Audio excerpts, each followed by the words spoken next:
व्रत रखेंगे, कुछ खाएंगे नहीं, कुछ पिएंगे नहीं, पर उसके पीछे एक संकल्प है, एक मन में धारणा है कि हम ईष्ट की पूजा में लगे हुए हैं।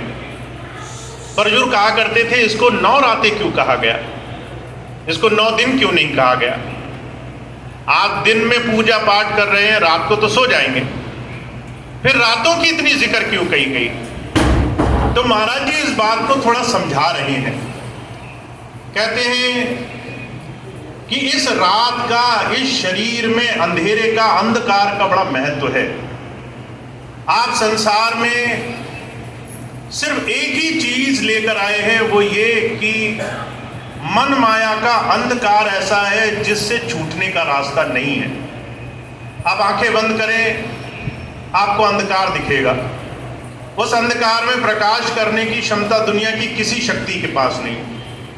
अगर आपका बस ना चले, आप जब आंखें बंद करो तो सोच कर देखना कि इसमें प्रकाश हो जाए, प्रकाश हो जाए।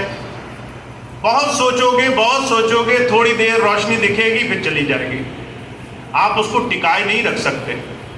आपका मन विषय विकार, इस अज्ञान के, इस संसार के जन्मों जन्मांतरों के अंधकार में है।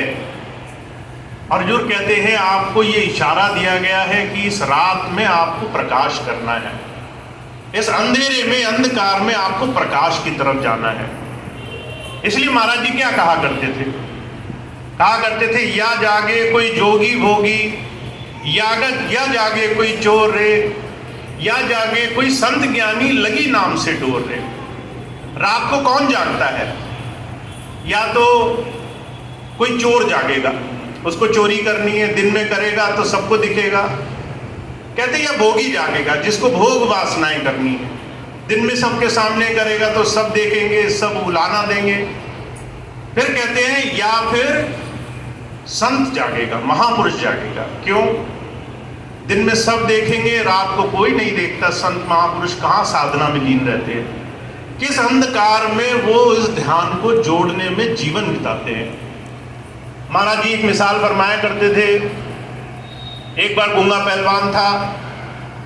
एक बार नगरी में पहलवानी के लिए किसी ने चुनौती दी।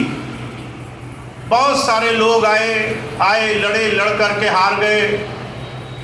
लोगों ने सब बड़े बड़े पहलवानों को बुलाकर देख लिया। जब उन्हें लगा कि हमारे शहर में तो कोई पहलवान नहीं रहा, अब इस चुनौती को कौन लड़ेगा, तो गूंगा पहलवान आया और 2 क्षण में उसने सामने वाले पहलवान को हरा दिया।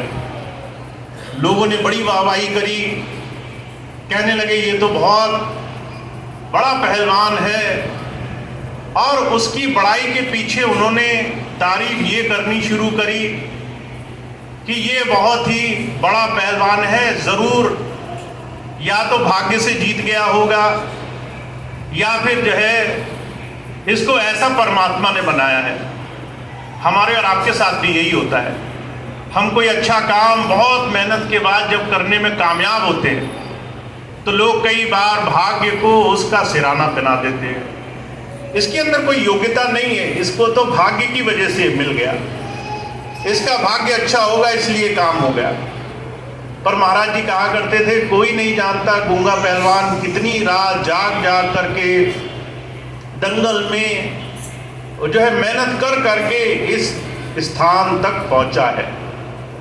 इसीलिए हुजूर कहा करते थे जो साधना है आपके अंदर संसार की तमाम चीजों से अलग हट करके एक जगह जुड़ने का वो साधन, वो आपको एकांत में कराना, एकांत में आप करने लग जाएं, इसके लिए गुरु प्रेरणा देने के लिए आता है। इसलिए हुजूर एक बात कहा करते थे, बाबा सावन सिंह जी महाराज से एक बार पूछा गया पत्र लिख करके